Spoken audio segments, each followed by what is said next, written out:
been 2.5 years since we started the channel, and one of the first videos we did was our top 13 games of all time.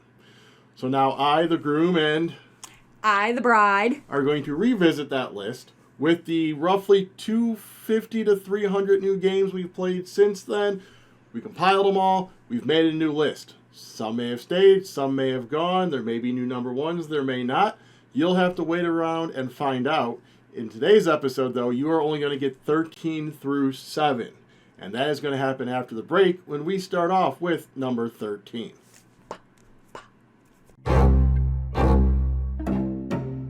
Alright, so we are going to start with my number 13. The interesting thing that I have found, and if you go ahead and watch our previous video, this may help you figure it out for my top 6, which that is actually linked down below, and there's a playlist where you'll see all the videos of the games that we cover on this list. It'll be linked down below, and I'll put a link right there. The funny thing I found out is that this 13 through 7 is all new games to my list, but my top 6 is a reshuffle of some of the games on my top 13. So that might give you a little hint, too, of that a lot of these are newer games. So, all that being said, we are going to start with number 13. This comes to us from Thunderworks Games. It is Stone Spine Architects. In this one, you're going to be drafting cards, building out a dungeon, level by level by level, over 4 levels, if I remember right. You have a card that you're going to be trying to match the shapes and stuff to that with, or the dungeon type to that. The creatures that are in there, you have basically gelatinous cubes, kobolds, goblins, all those fun stuffs. We really like drafting games, and I really like drafting games. I joked that 2024 was the year of the draft because there were so many great drafting games that came out. This, of course, came out in that year. And it was just, I like it because it takes place in that role-playing universe that Thunderworks has built. I like that there's kind of tough choices you have to do because you have the cards in hand and you have something that might help satisfy your little blueprint over here, but you need to be able to have your little thing connect from entrance to exit, so how you're going to maneuver those cards so that the tunnels can go is something that you need to keep an eye on as well. And the fact there are multiple scoring options. At the end of every round, you're going to be getting more scoring options to be able to go. And besides all those multiple scoring options, it has a really cool, quick, easy playing solo mode, so it is one that I can easily pull out to do a solo mode. I did that on the channel, and very low upkeep where you can basically still play the game normally.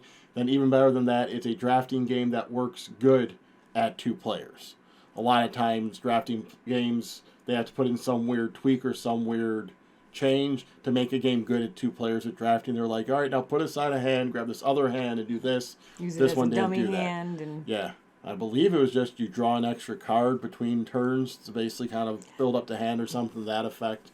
But I know it was pretty simple. It may not even been that on this one. So, but that is my number 13, Stone Spine Architects. You're up. all right. So my number 13 is Archaeos Society, which is a new iteration of Ethnos. Thing that I liked about Archaeos Society is that you're collecting sets of cards of the same person or of the same color. So you're collecting the cards so that you can turn them in, so that you can raise your, move your little piece up the game boards. Yeah, moving along the various tracks that allow you to then, certain ones give you special powers and special things you can do. And I like Archaeos Society a little bit better than Ethnos. We've played both, but I like Archaeos Society a little better because you have a set amount of cards that you need. It's you have a set amount. That's what you have to turn in to move up the track. Whereas with Ethnos, it's all dependent on how many discs that you have in each land. And it can change. Some you may need only 2 cards. Some you may need 5. You may plan on having to have 3, and then somebody, and it changes too much. Especially in a 2-player game, because 3-player Ethnos is you just have to have more cards than the number of your discs. In a 2-player game, it's number of total discs. So your opponent could put out a disc while you're collecting your cards. Well, now you got to try and get another card. So it could really kind of compound on that. So we found Arceus was just a better 2-player experience also than Ethnos, which is what elevated it up above Ethnos for you. Yeah. So I like having that clear goal. Yeah, because each level has a certain one. It's like 3, 4, so you know what you're having to go for. Yeah. So. This one I enjoyed, definitely not as much as you. This was my number 85 out of 100, but I mean, yeah, it's still a good game. I still liked it, so. Yep. So that is my number 13, Arceus Society. Moving on to my number 12, we have one that I don't think I've ever really heard anyone talk about, and that is Rise. So this is one that I jokingly call a track meet because it is a game that is all about the different tracks. There is, I believe, 8 or 10 tracks out on the board, and what happens at the beginning of the round, these cards get dealt, and then you choose where you want to go, and it's going to cost you money, and then you work left to right, and certain events trigger, and then you get a card. That card's going to push you up on the tracks. When you get pushed up on the tracks, you may go up on other tracks. When you go up on those other tracks, you may go up on even more tracks. So it could just be this whole comboing, cascading pile of track goodness that just keeps happening, and just kind of all the different tracks, and then balancing the money, because if you don't upgrade your safe, you can have, I think, at most 5 coins, and it costs like 3 coins to go to the end. So trying to make sure you have enough money to do the things you want to try and get as many of the events, because a lot of the events are usually good, either moving you up on a track, giving you money, or something to that effect. So being able to try and really manage that to maximize what you can do each turn to get the most amount of points. And just like I said it before, the combo movement from track to track to track that they intersect in. There's 2 sides of each board as well for some replayability. The B side's a little bit more complex, or it merges with a different one. Or I think the one is, instead of just moving to the end, getting something moving back, you move, and at some point you can choose to go and move back and grab everything. So just kind of the way they do all of that. So that is Rise from Capstone Games. For that one is definitely one that I got because it was tracks, and we like tracks and moving on tracks. So like collecting things to move it up. All right, so you on number 12. Which kind of leads into number 12 with me. My number 12 is Forges of Ravenshire. And the reason that is my number 12 is because I enjoy collecting the resources that you need to make the swords and the shields and the armor, and I like using the die that you, or the die that you roll, or you grab. And you take it, and it triggers all kinds of multiple actions. Like you can use it to gain resources, to gain talismans to enhance the weapons, all that fun stuff. So, and I like going up on those tracks to collecting. I like collecting things. Collecting all the resources, the build stuff, that's kind of your thing. Collect stuff to turn them in for things. And then it has that engine building element you like too, where you said with the die, you grab the die color and you trigger all the stuff. And then you can there's multiple actions you can do with that. So you can collect this to do that, to do this and that, and then at the end, look, I have lots of things I can buy and make, and so I like doing that stuff. So that is my number 12, Forges of Ravenshire. So moving on to my number 11. My number 11 is named after the place we live. Well, we all live there, and that is Earth. This is a game where you are going to basically be building out your island as a 4x4 grid of cards that have different plants and kind of, what's the word I'm looking for? Because there's like grassland cards you can put on there.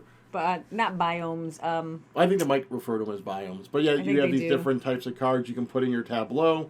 And then those have actions that trigger when you do certain colored actions. Because that is the core of the game, is when it's your turn, you choose an action, and then the other person gets a lesser action but still gets to do the stuff. And then you go through your island and you trigger all the actions that have that color. So that is one of the cool things I really like about it, is that you could go like one color heavy. So when you choose like the red action, you're triggering 4, 5, 6, 7 things, and it just cascades and you just overrun yourself with stuff. The artwork is really cool. I like the variability in it because there's tons of different scoring options. There's tons of different starting islands, and I think that actually might be the biomes. You're starting things that give you resources and actions and cards at the beginning of the game to kind of help vary you towards a certain strategy. So. And tons and tons and tons of cards. Yes, a huge stack of cards. So that's one other thing, the variability of cards. And then just great components for you're building up the trees with these growth tokens that you actually build up the trees, so you get this cool 3D element. The sprouts are these nice cool green cubes. So all that fun stuff is in there. So just Earth, like I said, with the comboing actions too, to where you did this, that will trigger that. And then you can even get almost an engine building, like if I choose red, it gives me this growth token. Now, my next card, I can turn a growth token in for like 2 sprouts. And then another one, I can turn 2 sprouts in for 3 dirt. So if you're able to get it lined up right, you basically took 1 growth token and turned it into a bunch of dirt to be able to put out a card later. So just trying to find those synergies through all the cards is the other fun thing, almost like a small puzzly aspect of it. And how you want to lay out your grid, because you do trigger it left to right, top to bottom. That way you're not getting bogged down and trying to remember what you triggered. So being able to make sure you line it up properly. And not only that, but certain cards score for certain ways. Like one card will be like it's going to give you points for every berry bush in your row or column. So trying to lay out your puzzly grid. So that is why Earth is my number 11, and I could see this one possibly going higher throughout the years. Especially they have an expansion releasing this year. That may improve it even more. Ooh, that sounds like fun. My number 11 is Cassette Crush. And that was actually, we did a preview. We did a preview and a playthrough, although you'll find it listed as mixtape. It did have to go through a name change. So if you're looking at that playlist, you'll see it under mixtape. Yes. But that is my number 11. And I really, really, really enjoyed that one because it's basically you're trying to make a mixtape and taking the songs and putting them on there, and you're trying to, excuse me, make sure that they all line up and that there's enough time and it's not too long and you don't cut things off. And I just really like it because I like the trying to figure out the names of the songs because they're not the true names. They kind of tweaked it a little bit, so you kind of have an idea of what the song is. So you've got that. So that's kind of a fun little running thing, is to try and guess that. And then it's the whole nostalgic thing. I'm a kid of the 80s and the 90s, so that's what we did. We used to do it, so it brings back a lot of those fond memories of doing those. Mixtapes eventually turned into mixed CDs. I know the other thing that we really liked about this one is it also has that kind of engine building mechanic, because as you're building the one side of the tape, eventually you can play it, which triggers all the abilities on the bottom, and that's what gets you to the other side of the tape to start recording on there. So there is that really cool cascading element, kind of like Earth, where if you get the cards lined up right, you trigger a lot of the fun stuff in a row. Yeah. So yep, my number 11, Cassette Crush. / mixtape, but a Cassette Crush is how you will actually find it right now. So, all right, number 10 is going to come with a spoiler because I'm going to say it replaced a game from my original 13. So you'll know that game is not on this list. And that game it replaced is Terraforming Mars. So now a lot of people might be like, it's Ark Nova. It is not. It is actually another Terraforming Mars game, and that is Terraforming Mars, the dice game. I like this one better than Terraforming Mars because I can get it to the table quicker. I'll put it that way. To me, nothing will beat playing Terraforming Mars when you have the time to be able to play the cards out and trigger all that and have the big massive game. But Terraforming Mars is a dice game because it utilizes dice and it plays quicker because you're just rolling the dice. It's easier to get your resources, to get the cards out. It just kind of seems like the end games get triggered a bit quicker. and does. just kind of being able to manipulate the dice more. The actions just seem quicker when you do them. Like, I don't know what it is, because we've played Terraforming Mars, we've played Terraforming Mars Ares Expedition, which is the card game. That one still seems to take us like almost 2 hours whenever we play that. Terraforming Mars, the dice game, we can usually knock out within an hour. Yeah. Like, it's one that just plays quicker, and that is why it overtook the other ones on my list. And I really like dice. So if you give me a game where I can roll dice but still has the depth of kind of like a Terraforming Mars game, that is going to be an instant win for me. And then with that, like I said, the actions go quicker, so trying to maximize your turns, because there are a couple free actions you can do, or getting the cards to be able to do the free actions, but trying to manipulate your dice to be able to make sure you can do what you can do on each turn. So that's why I like Terraforming Mars, the dice game, more than Terraforming Mars, and that is why the dice game is now my number 10. My number 9, sorry, my number 10 game is, it's a card game, and it's Gap. It's a simple, small little game. It's a deck of cards. Yeah, pretty much. There's not a whole lot to it. The cards, I think the cards are really pretty. Sounds bad. They're shiny. But like I said, it's a very simple game. Again, going back to the whole nostalgia thing, I grew up playing cards. I like playing card games. So a lot of games my favorite ones are card games. And Gap, it's about collecting cards to score points and then balancing out the cards that you take so that you aren't taking too many, because then you have to subtract numbers and add. So you basically take whatever color you've grabbed the most of and subtract it from whatever color you've grabbed the less of, and that is how many points you get. So if you have two that are tied for the less, you're going to actually add those together to subtract from from whatever you have the most of. So you actually could be getting negative points in that regards. yes. And although this is one of the games that, like, although I usually do lose a lot, especially to the Groom, it's one that I don't mind losing. I enjoy being able to, oh, well, okay, I lost. That's okay. It's quick. It's easy. It's simple. We'll set it up again, and we can keep playing. So it's that whole kind of, the not instant gratification, but it's... You have an instant chance for revenge, because it's literally, oh, I lost, all right, shuffle them up, deal it back out. There is no Right. other setup. I know you kind of hearken this back to, like, with Rummy, where you play Rummy, just shuffle it up and just go again. And that's how we kind of do this one. We have a running score total that we just keep track of that, as opposed to, like, the 15, 20, 25 they tell you to play in the game. We'll just play until we're done, and we'll never be done, so... Yeah, we just have it go on and on and on. It's the card game that never ends. So, that is my number 10 game, is Gap.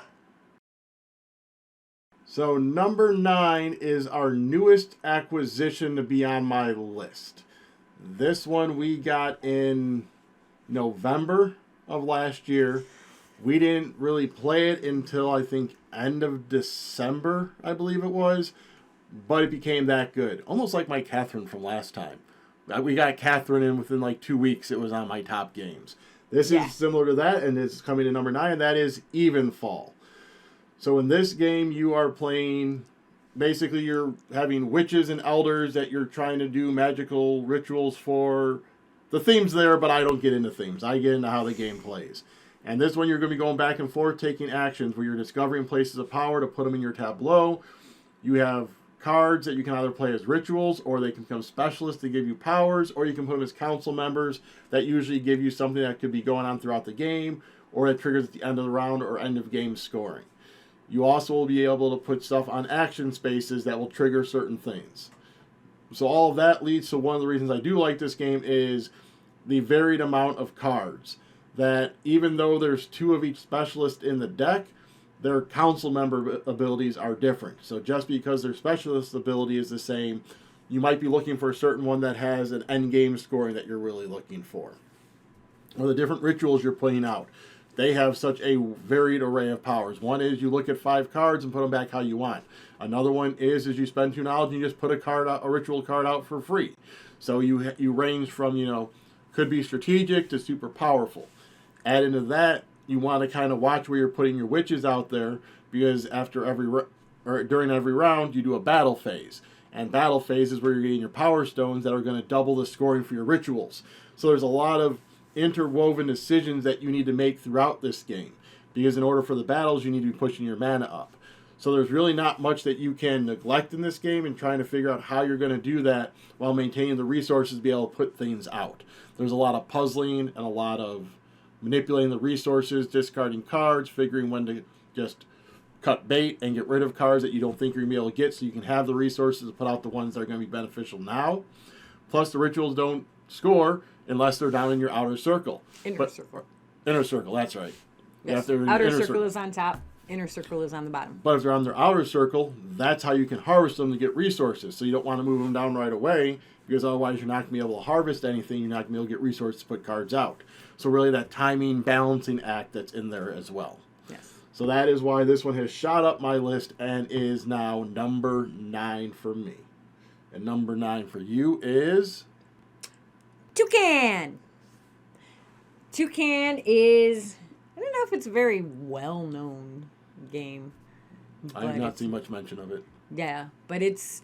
I think you brought it back from what? Origins? Origins 2023. Yeah.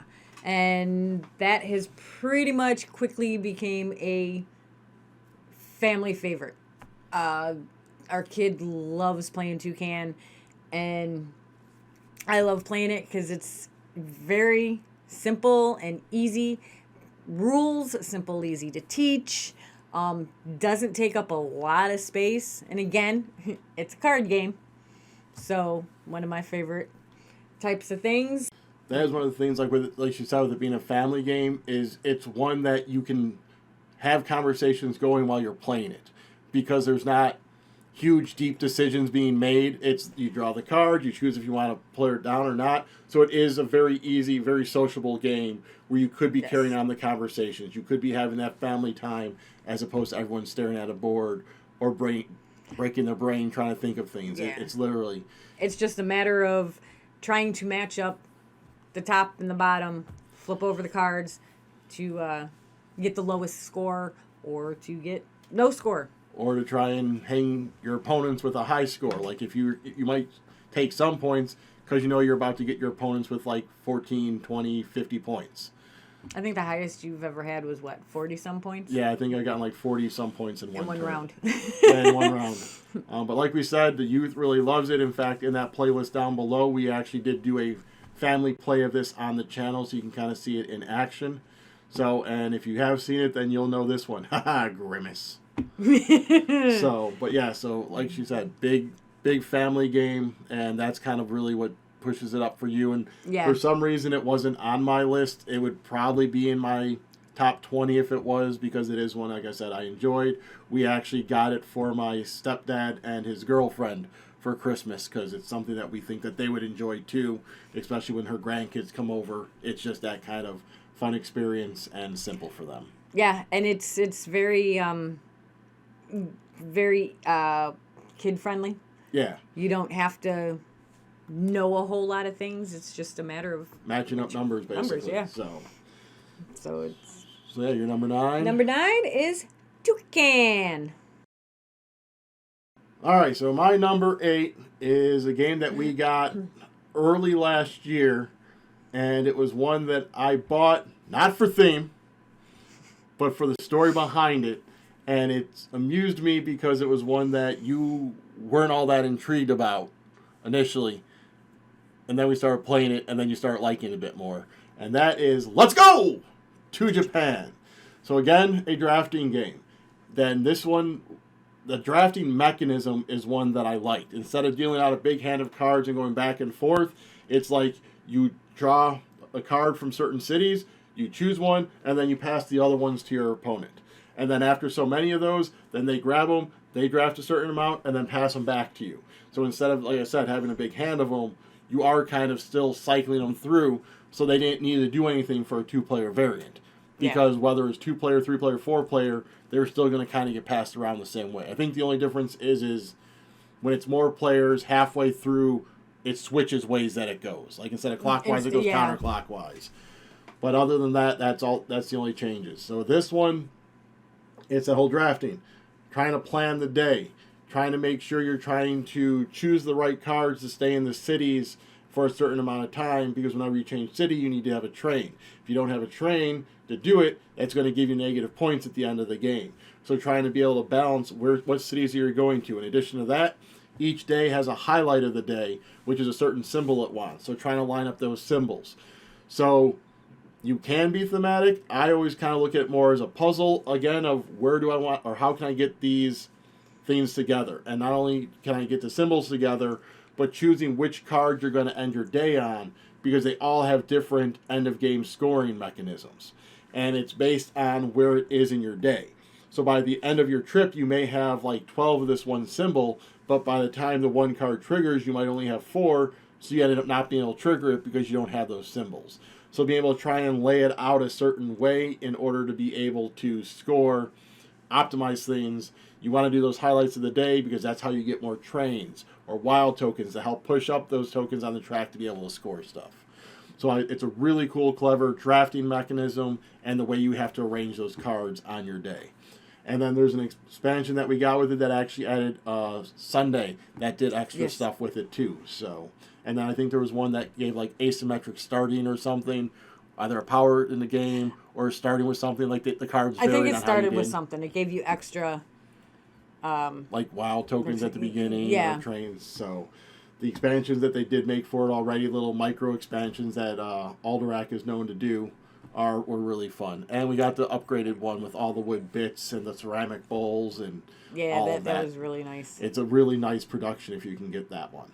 And it came wrapped up in that nice little like a cloth. I forgot the actual name, but it's a Japanese. I can't think of what it's called. It's a special way that Japanese wrap with the fabric. So I'm not going to even attempt to try and remember what it was, but it was something really cool.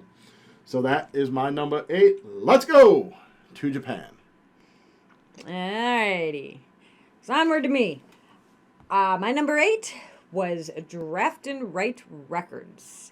And I, unlike the Groom over here, I like themed games.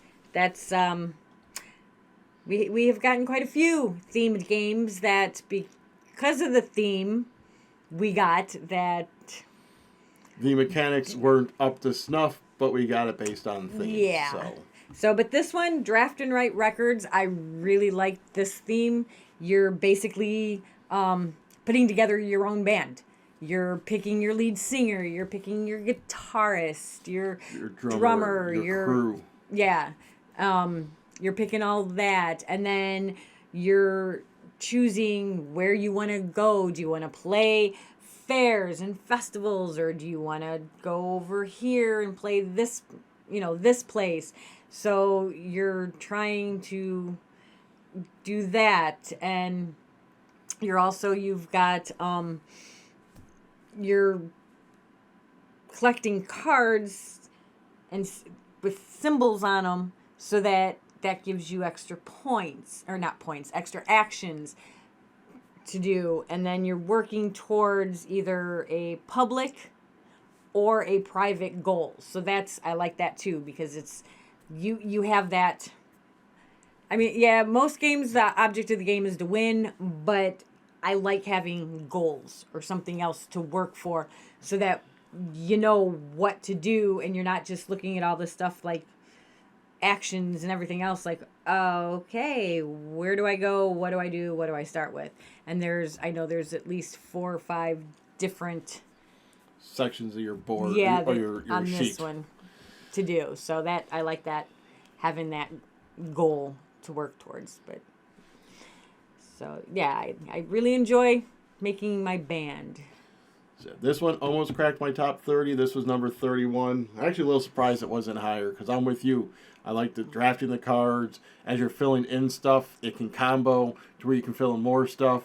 Like, I think there's been times with, like, one card we filled in, like, 8 different things. Because this triggered a synergy bonus, and the synergy bonus allowed you to fill in this section, which triggered back down to the synergy bonus to move back over. Yeah. So there's a lot of comboing, which is one of the things we really like in the whole action and right, verb and right, however you want to call it.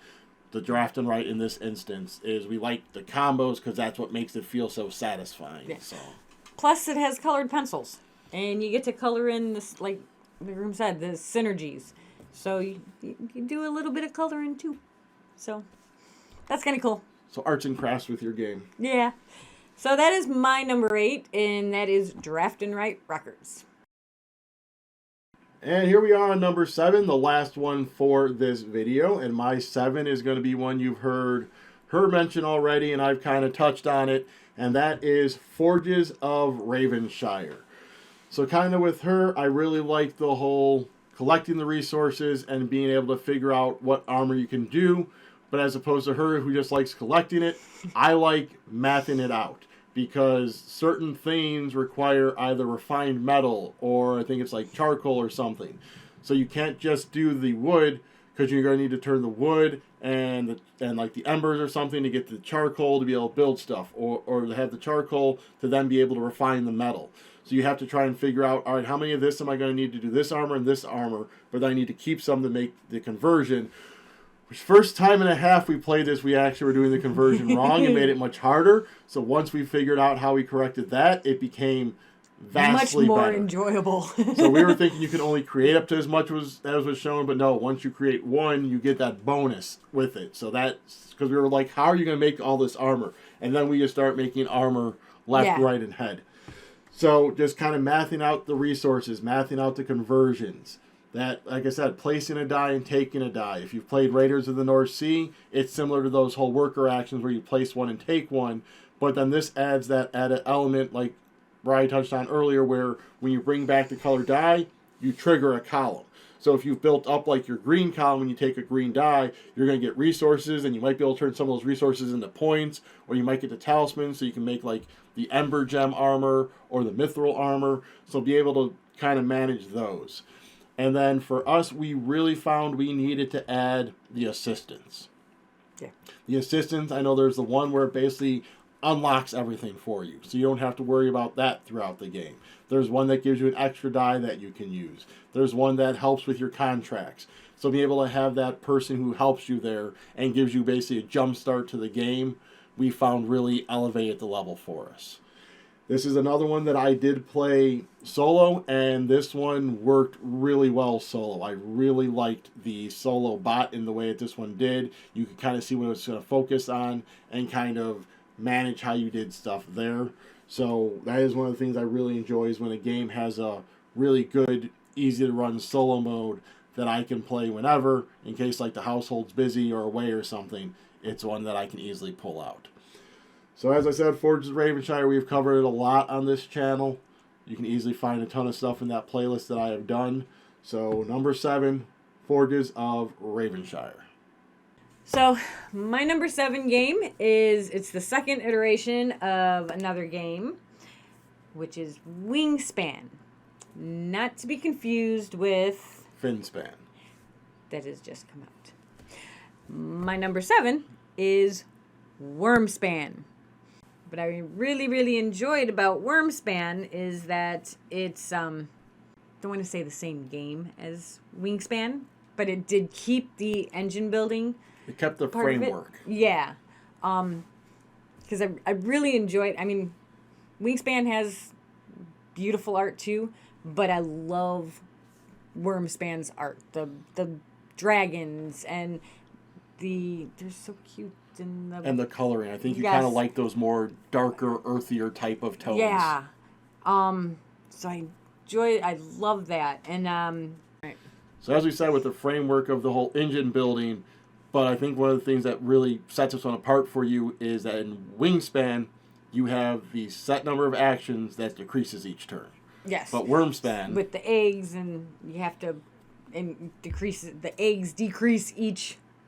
That, and round. you always put those cubes on for the end of round goals. So Yeah. you start with like 7 or 8 cubes, and Yeah, then and each then round one goes back. away. So. And what I like about this one here is that you have that set time or that set actions, which I believe is 6 each You round. get 6 coins each round. But you can increase those actions by getting more coins, and there's numerous ways you can get those coins.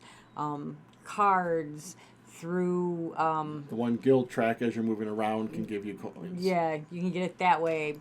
But it's essentially with Wormspan, you're exploring caves and you're finding these dragons and getting the cards that way. And with the exploring the caves, that adds like a whole nother card playing mechanism, because you don't have just the dragon cards, you have the cave cards that give you more stuff. So it's even more abilities for you to play cards, which you love to do. Very much so. So, yes, my number 7 is Wormspan. All right, so as I said, that is number 13 through 7. You can join us back here for our number 6 through 1. There will be a link down below to that when that video goes live. We will also update the playlist with the videos from there once that list goes live, because we don't want you cheating and trying to figure out what our numbers are. If you do want to be alerted to when that video does drop, however, you can go ahead down below and subscribe to the channel and ring the bell, and that will notify you as new videos happen. Maybe even go ahead and leave us a comment down below and let us know if any of these games are in your top 13, top 10, top 1, whatever. Where does it rank for you? In addition, we have started something else too. If you want some perks and help support the channel, you can actually join our channel, which you will actually be able to watch those videos early. Basically, whenever we get them put up, usually anywhere from 4 to 5 days earlier than they'll be posted. So if you want the inside scoop, that is a way that you can do it. If you're looking for other ways to support the channel, you can hit up our Patreon or our Ko-fi, and both of those will help us bring you even more videos covering, well, all these games have been covered mostly, but covering the games that may one day crack this list right here. So, until next time, I am the Groom. And I am the Bride. And we have listed 2, 4, 6, 7 games for you, and going with 6 more soon. So stay tuned.